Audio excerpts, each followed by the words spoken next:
Naging familiar tayo sa salitang volunteer or volunteerism noong 2022 national election, kung saan maraming individual at grupo ang lumabas ng kanilang comfort zone upang makiisa sa mga aktibidad na may kinalaman noon sa politika na walang inihiling na kapalit. Akala ng karamihan na noong natapos ang eleksyon ay nawala na ang mga tao at grupo na ito. Ngunit sa kasalukuyan ay nagkalat sila upang ipagpatuloy ang kanilang libreng pagsaserbisyo sa pagtulong sa mga nangangailangan sa komunidad. Hi mga idol, this is Doms at ngayong episode ng My Secret Convo at bilang bahagi na rin ng selebrasyon natin ng National Women's Month ay nag-imbita ako ng isang kaibigan na nagpapatuloy sa kanyang pagbo-volunteer sa komunidad. So without further ado, tara na, usap na tayo. Hello! Ayan, magandang araw sa iyo. So, Magandang araw! ayan, please introduce yourself without telling who you really are. Magandang araw sa inyong lahat, mga ka-idol. Tama ba yung term? Isa po akong hinuhubog na tagapaglingkod ng mga bata at ng ating bayan. Pwede naman akong tawagin na Lila Lingkod. Ako po ay 20 years old na at nag-aaral sa Maynila. Since sasabi ko na yung word na volunteer at isa kang naglilingkod sa komunidad, so, pwede mo makikwento sa amin paano ka nagsimula sa pagbo-volunteer? Ay nabukas talaga yung puso ko sa ganitong pagsaserbisyo nung nasa high school ako. Bilang parte na rin ng iba't ibang organisasyon, meron tayong mga tinatawag na outreach program. So, noong una, syempre, as part of the organization, talagang sasama ka. Pero yung factor kasi pala na sumasama ka doon tapos wala kang nakukuhang kapalit when it comes to money. Pero kasi yung experience and yung fulfillment na nakakatulong ka sa mga bata, sa mga tao, yun, dun na-hone yung volunteerism ko talaga. And may isa ding incident na tawag nito, familiar ka siguro sa Brigada Eskwela. Siyempre. So, pag Brigada Eskwela, iimbitahan kayo ng mga teachers nyo, ganon. Tapos, noong una, akala ko, ay, kailangan talaga, kasi sabi ng teacher. Pero pag nandun ka na pala, isa din siya sa example na volunteer act. Kasi wala ka namang mapapala doon, mapapagod ka lang. Pero, dun ko masasabi siguro na yun yung mga first experience ko sa pagbobolontaryo. Dahil kasama ko lang mga kaibigan ko doon, tapos pwede ka naman palang hindi pumunta kasi pagpunta namin ng school, kulang yung gamit, ang onti nung tao, kayo-kayo lang yung maglilinis, 'di ba? Parang sinong pipiliin na pumunta doon kahit inuutos siya ng teacher, pero yun pala siya. One of the ways na makatulong ka rin sa school mo. And ayun, to answer again, nagsimula ako noong high school bilang parte ng organization ng eskwelahan namin. So, yun. So, sabi ko nga rin kanina, kumbaga kumikilos ka or kumikilos kayo na walang kapalit na pera. Ano yung parang ina-expect nyong, or kapag nagbo-volunteer ka ba, talagang you're not expecting everything? Kumbaga, talagang kusang loob mo ba itong ginagawa na tumulong talaga or lumabas sa komunidad? Grabe yung parang napakalaking kusang loob. Siguro mas mapuput ko siya into gusto mo yung ginagawa mo.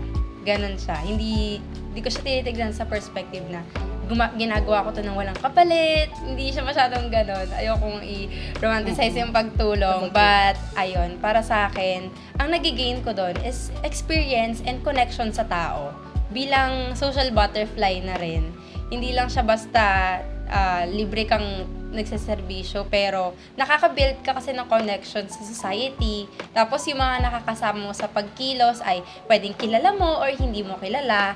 Tapos mas nakaka-gain ka sa kanila ng iba't ibang learnings. Tapos possible din nga na mas lumalawak pa yung reach mo. Ganun siya. So, more of nakukuha mo is fulfillment na may purpose ka sa buhay, may kaya kang gawin. Ganun siya para sa akin. Okay. Tsaka siguro, para maano rin natin yung mga nanonood sa atin. Kasi parang pag sinabing volunteer, it's always like parang yung mga nakikita natin na nagfe-feeding program or something. Mga diba, ganon. may mga klase rin naman ng pagbo-volunteer na you are using your time, your talent, and treasure Yes. to help others.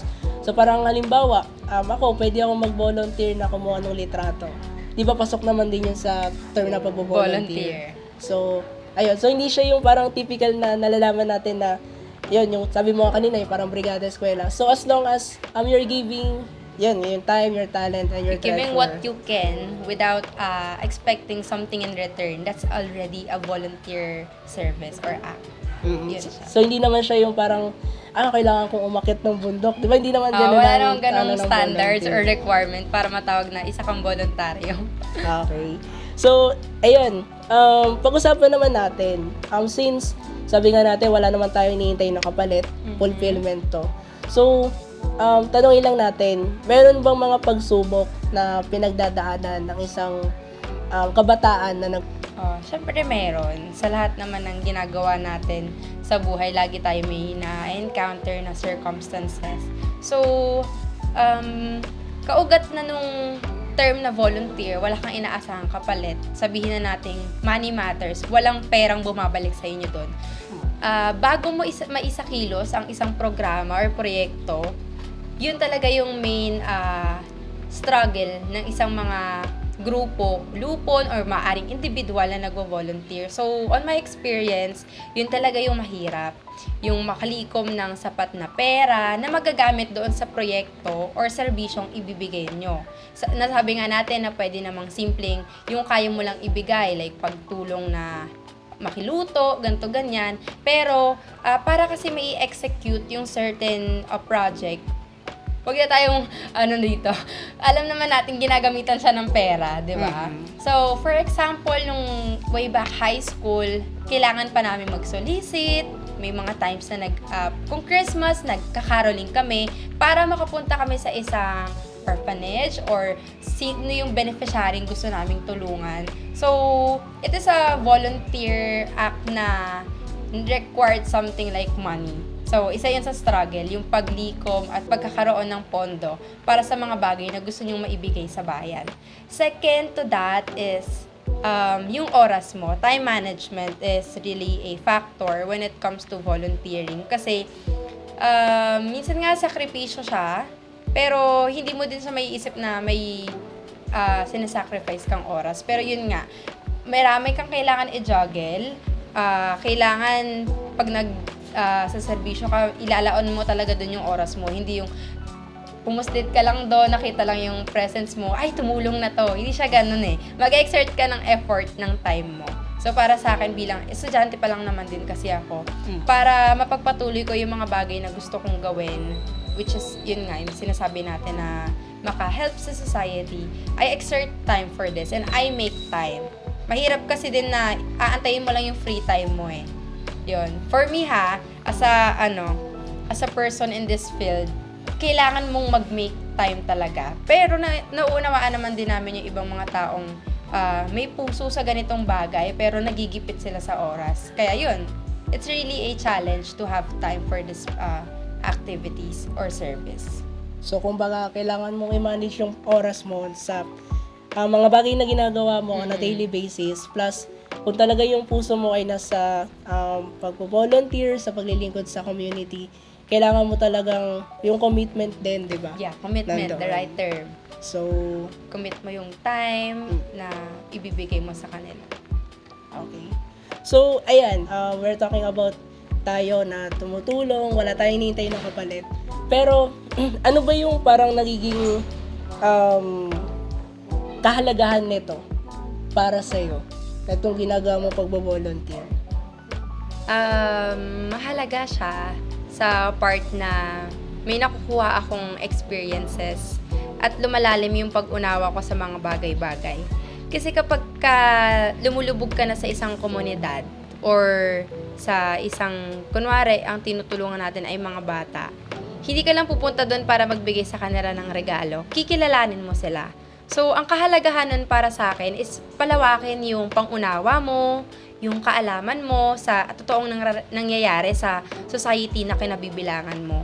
So, for me, ayun talaga yung magiging exact na sagot ko doon. Siguro let's try to debunk other concern or matter about pagbo-volunteer. Kasi minsan, nandun yung pagkakataon na gusto mo lang tumulong, pero minsan namamasama siya Ng ibang tao. ng ibang tao. So, anong stand mo sa ganung point na parang eto na nga lang tayo, na ito yung kaya nating ibigay sa komunidad na nangangailangan at nagiging masama pa siya para sa iba. So, we're talking about people, so wala tayong generally tinutukoy dito. Okay. Naunawaan ko naman yun. So, I agree dun sa point na when it comes to volunteerism, maraming nangayong-question. Kasi sino nga bang maglalaan ng oras sa dami ng dapat mong gawin sa mundo, di ba? Bakit binibigay mo siya ng libre? Pero, para sa akin kasi, yun nga, una, napapala ko sa pag-volunteer is lumalawak yung pangunawa ko. Pag tinignan mo siya sa outside, maraming tao yung hindi nakakaunawa kasi wala silang ganong experiences. So, para sa akin, kasama sila sa dapat mong inuunawa, pero hindi mo tinotolerate yung mga ganon nilang panghuhusga. Kailangan marunong ka ding mag-stand kung ano ba talaga yung ginagawa mo. So, for me, yung mga tao na easy for them to judge na ano bang ginagawa nyo, ganito, ganyan, wala kayo napapala, or feeling mo, parang, yung iba kasi ginagamit to sa clout eh. Diba? Na tumulong ako, tapos i-film nila. Noong una nga medyo na ano pa ako, kasi baka ganon yung maging image nito. Lalo na ayokong gamitin yung term na pagtulong, ganito, ganyan. Kasi baka masyadong more on finiflex siya. Ayoko nung ganong image na nabibuild sa ganitong ganitong field na gusto mo lang tahakin. So yun na, sorry, naliligaw ako. Pero balik dun sa ano ba yung stand ko. Para sa akin, wala silang on my opinion po wala silang ganon na kalalim na pagtingin at wala silang bukas na isip para unawain kung sino ba yung binibigyan ng tulong, sino ba yung binibigyan ng assistance, 'di ba? Sa mga ganung bagay. Kasi kung ikaw nakikita mo yung purpose na bakit ba ginagawa 'to ng tao, hindi mo yun questionin. Kung nauunawaan mo na bakit may mga grupo na bumibisita sa ganitong lugar para magbigay ng mga regalo or ng tulong, hindi mo siya pupunahin na mali iyon. Pero kung hindi mo siya nauunawaan at hindi mo kinikilala yung mga problemang kinakaharap ng bayan, talagang madali para sa yung pagdudahan yung isang tao. Madali para sa'yo na i-judge din siya. Hindi lang sa pagdududa, pero magsabi ng mga terms na hindi naman yun yung mismong pinapakita ng isang grupo or pwede ding solo lang, individual. So yun, parang ang assessment ko kasi doon, especially sa mga, yun nga, pwede natin sabihin sarado ang utak sa mga ganong bagay. Parang ganito na lang kasi yan eh. Alam naman natin na hindi talaga kaya ng gobyerno na mapunan lahat ng pangangailangan ng tao. So may mga tao, individual at grupo na, alam mo yun, hindi naman nila kailangan maging parte ng gobyerno. Pero nandito sila, handa silang ialay yung kanilang resources, yung kanilang manpower para tumulong sa mga community. So, ayun, parang sa akin, personally, is naawa din ako na parang, eto na nga, tumutulong na nga lang sila eh. Ito yung pinaka parang ginagawa nila. Tas tayo na wala naman, sorry sa term, walang ambag na mamasama pa natin or parang pinapalabas pa natin na merong mga agenda yung ganito, ganyan. Wherein, in reality, nandito lang naman sila, lalo na yung mga non-government organization to help. So parang try na natin i-erase yung ganong mindset. And siguro sila rin, try natin silang imbitahan na maging parte ng pag-volunteer. Yung nabanggit ko din kanina na kapag hindi mo kasi nadanasan, hindi mo talaga siya mauunawaan. Tsaka pwede rin natin siyang ilagay sa perspective na yung tao, maaari kang tumulong kahit wala kang posisyon. Huwag nating laging inaasahan na gobyerno lang yung dapat gumagawa ng mga ganitong bagay. Yung iba nga, ang mindset nila, para umunlad ng bansa, nagtutulong ang gobyerno at ang mamamayan. So kapag kumikilos ang mamamayan, huwag nating questionin yung hangarin nila para sa bayan. Tama. Tsaka yun nga, yung sama-samang pagkilos naman natin. Yeah, kolektibo. Na ang iniisip natin ay pagtulong sa ating kapwa at sa bayan. Siguro dapat hindi na nating isipan ng masama. Lalo na nandun naman talaga yung intention nilang tumulong. 'Di ba? At kung may pagdududa sila, sorry Okay. Kung naiisip mong masama yung ginagawa nila or yung pagdududa sila, kilalanin mo muna. Siguro yun yung mas tamang gawin bago mo, kahit sino, kahit hindi lang sa ganitong perspective, bago mo husgahan yung isang bagay, alamin mo muna yung background nun. Exactly. So, to share with that din, si Lila Lingkod kasi ay nakasama ko na minsan sa isang komunidad. And, to be honest with you, parang yun din yung unang pagkakataon, way back na tayo ay lumubog sa komunidad. Dinanas natin yung mga ganitong bagay. Kasi, ako naman, nandito lang naman din ako kung nasan ako ngayon. Nakakulong sa bahay, madalas, especially nung pandemic. Internet lang. Alam mo yung yung mga pagkakataon na minsan iba talaga yung nababasa mo lang. Iba yung nakikita mo lang sa internet, pictures or videos, sa mga sinasabi rin ng iba, na kapag nandun ka na mismo sa sitwasyon na yun, and yung point nga na ako parang unang beses ko rin na inalay yung experience, no?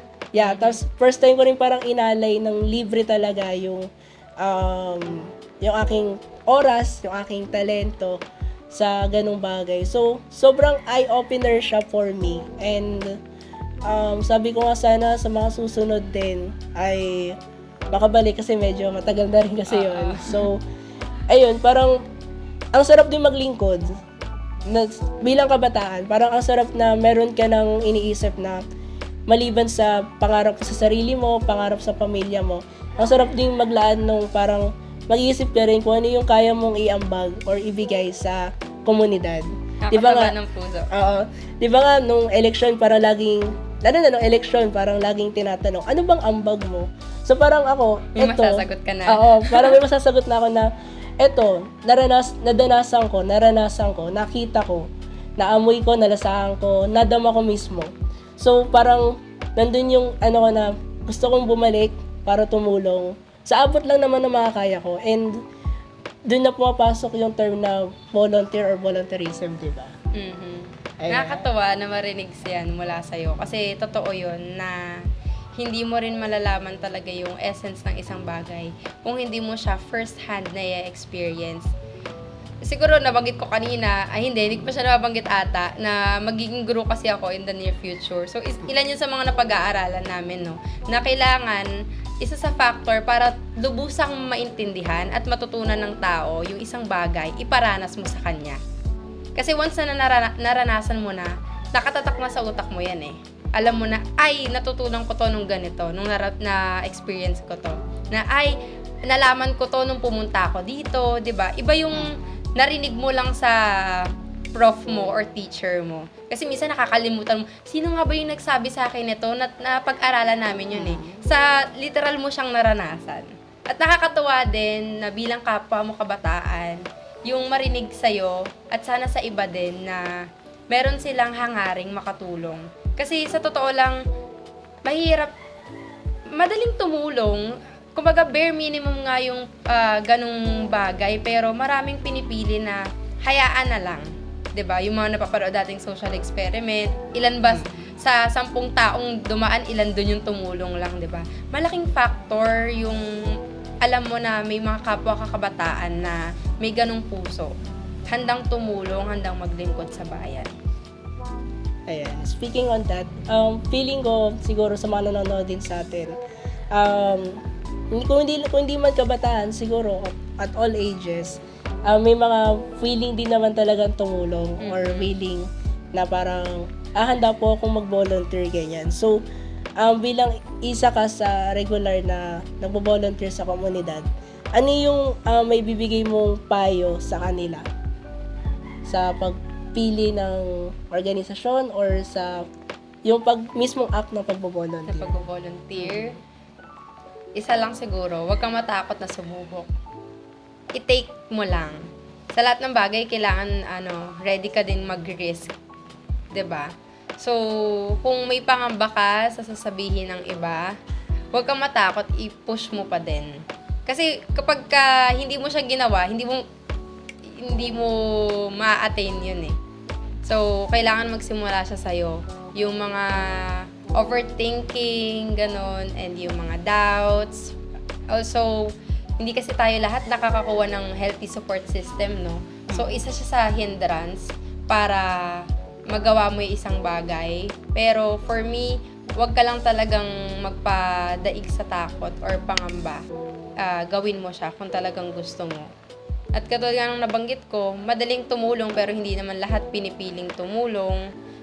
At kaugnay na sabi mo, hindi lang naman tungkol to sa kabataan, sa kahit anong edad.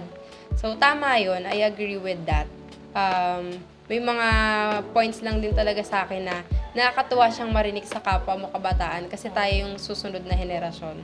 So ako din, noong una, may takot pero dito ako dinala. 'Di ba? Ang dami kong natututunan, ang dami kong nakakasalamuha, ang dami kong nagiging kaibigan at kapamilya. So ito yung nag-aantay sa inyo. Huwag kayong matakot na i-grab yung opportunity nasa harapan ninyo. Go! Kaya nyo yan! Tsaka huwag natin iisipin na lahat ng kailangan tulungan ay yung mga kawawa. Kumbaga, Exactly. pwede mong itulong yung suporta. Pwede mong ibigay yon yung suporta. Isa yun sa malaking tulong siguro or serbisyong mabibigay mo. Huwag kang mag-isip na, sino ba yung mga kawawa na dapat kong tulungan? Hindi naman ganon, guys. Hindi naman pag sinabing nag-volunteer ka sa kailangan binagyo sila. Hindi naman ganon. Maraming, katulad ng nabanggit nga ni Doms, maraming mga sektor na pwede mong lapitan, kung saan ka interesado, kung nasan yung puso mo. Kasi mas mawawala yung takot kung pinipili mo siya. Ayun. Yan. Thank you din for clarifying that. So, John, speaking of yun nga, ng mga organization or something, Lila Lingkod, baka meron siyang gustong i-promote for this one na pwede namin malapitan na organization, non-government organization na naglilingkod sa komunidad. So, go ahead. Ayun, thank you sa platform mo, Doms. Dahil dyan, I'll take this opportunity to first, sana mabisita nyo yung TRO or The Resilience Organization page. Ayan, ito ay grupo ng mga kabataan. Kami ay NGO rin na nagmula sa isang eskwelahan dito sa Bulacan, specifically in Marilao. So, iba't ibang level kami, no? Iba't ibang batch yung pinanggalingan namin. Pero kami ay alumni ng isang certain school. Kung mabibisita nyo yung The Resilience Organization, check nyo siya at malalaman nyo ano ba yung qualification para maging miyembro ka. Recently ay nag-held kami ng donation drive at may pupuntahan kasi kaming isang orphanage. Bibisitahin mga cute na mga bata. But we opt to extend the donations para sa iba pang makakapaghatid ng munting tulong kahit magkano man ang laman ng GCash wallet mo. Pwede yan. So, ayun, ipopromote ko lang na meron kami paparating na proyekto at sana matulungan nyo kami sa simpleng bagay lang. So, ayun, yung ganong act, it's also a part of volunteerism. Malaking bagay na sa amin yun. Hindi magagawa ng isang NGO ang proyekto kung wala ang suporta at tulong ng mga extension or outside engagement namin. At pinakahuli, gusto ko din i-promote ang Liwanag at Dunong.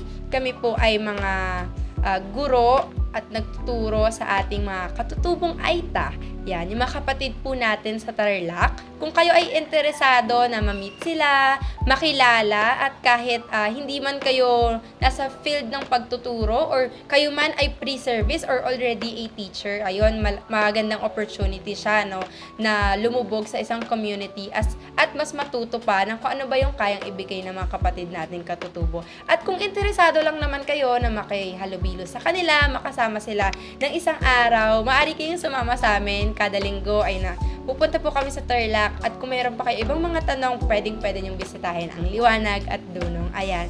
Sana sa video na ito, ma-meet ko kayo at gusto kong ma-experience yung sa mo ito nakilala, sa mo nalaman ang Liwanag at Dunong. Maririnig ko na, napanood ko siya kay Doms. Yun. Thank you so much for this opportunity, Doms. And also, thank you sa'yo na nanonood hanggang ngayon. Okay. So, yun. Maraming salamat. So, isa rin talaga sa personal na talagang pinapangarap ko is etong platform na meron ako, gaano man siya kaliit sa ngayon, magamit siya as opportunity na maging platform para sa iba, maging boses para sa iba. And, busan ako ng words, pero ayun, maraming salamat din kasi minsan din tayo nagkasama sa komunidad minsan natawag ko rin kahit minsan sa buhay ko na ako ay nag-volunteer. And maraming salamat sa karanasan na yun. At ako, ayoko lang siya i-contain sa akin. So, gustong-gusto ko siyang ibahagi sa lahat. Ibahagi natin siya sa iba. So, by using this platform, eto na siya. So, at least, ito yung simula siguro ng pagbubukas din natin ng isipan ng karamihan pagdating sa pagbo-volunteer at least siguro somehow na-break natin yung ibang misconception about it. Sana. So, yun, Lila Lingkod, maraming salamat. Salamat. Sa opportunity na to. So, ayan, maraming salamat mga idol sa inyong panonood. At magkita-kita ulit tayo sa susunod na episode ng My Secret Convo. And, yun pala, gusto ko itong batiin ng Happy International Women's Month. Thank you so much. So, ayan. Thank you guys. Maraming salamat and paalam. Thank you! Grabe nakakatawa. Ang galing naman.